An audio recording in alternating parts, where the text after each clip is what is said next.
Assalamualaikum warahmatullahi wabarakatuh. Saya Erdi Data Putri dengan nomor pokok mahasiswa 52015109. Di sini saya akan menjelaskan tugas UTS Studio Perencanaan Tapak, yaitu mengidentifikasikan permasalahan lingkungan. Mari kita simak video setelah ini.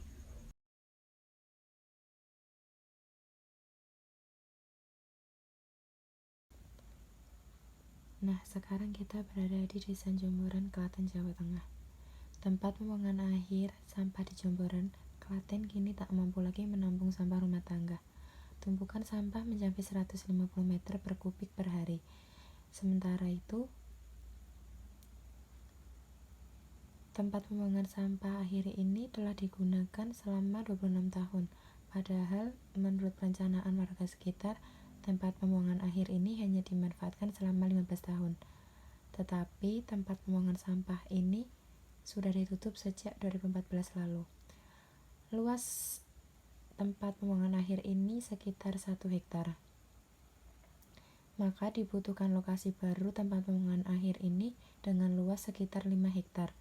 Ada 2 lokasi alternatif ideal yang disiapkan pemerintah daerah, yaitu di Desa Wiro, Kecamatan Bayet, dan di Desa Troketon, Kecamatan Pedan.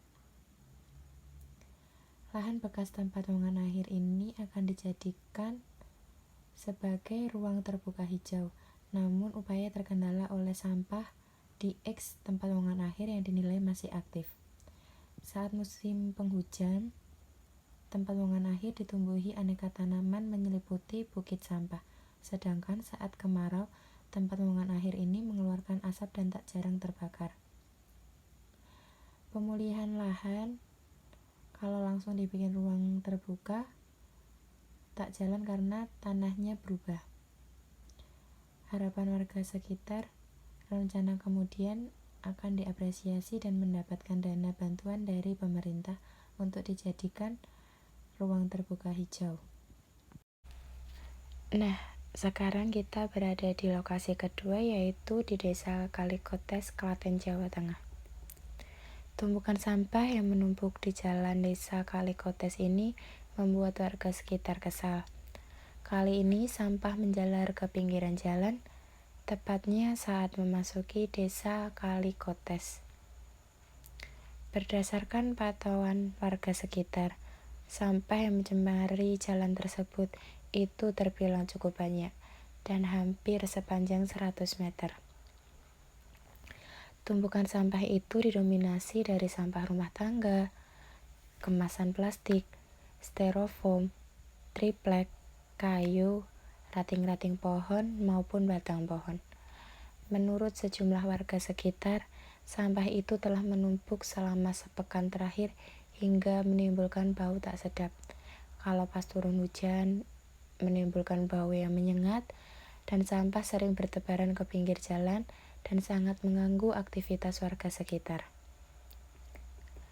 Warga sekitar juga mengatakan jika sampah yang berada di desanya tersebut merupakan sampah kiriman dari warga lain, padahal sudah tertera plang imbauan kepada seluruh masyarakat untuk tidak membuang sampah di lokasi tersebut.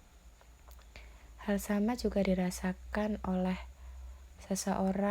beberapa orang yang melintas di jalan tersebut. Ia berharap sampah itu bisa diangkut karena baunya sangat mengganggu para pengendara. Yang lewat situ sepanjang melewati jalan Kalikotes ini rasanya jorok karena sampah berserakan sampai ke jalan. Mereka berharap kepada pemerintah bisa mengambil langkah tegas akan masyarakat yang membuang sampah sembarangan di Desa Kalikotes ini. Percuma terkadang ada imbauan seperti itu, sudah jadi kebiasaan untuk membuang sampah di situ karena kurangnya kesadaran. Dan harapan kami pemerintah bisa ambil langkah pasti, setidaknya membuat bak pembuangan sampah sehingga masyarakat tidak seenaknya saja. Di sini saya akan memberikan solusi untuk lokasi pertama, yaitu semoga pemerintah segera memberikan dana kepada Desa Jomboran agar Desa Jomboran bisa melakukan pembangunan taman atau ruang terbuka hijau. Untuk lokasi kedua, semoga saja pemerintah bisa ambil langkah pasti dan membuatkan bak sampah untuk warga sekitar sehingga masyarakat tidak seenaknya saja membuang sampah sembarangan. Sekian video yang dapat saya sampaikan, kurang lebihnya saya mohon maaf. Wassalamualaikum warahmatullahi wabarakatuh.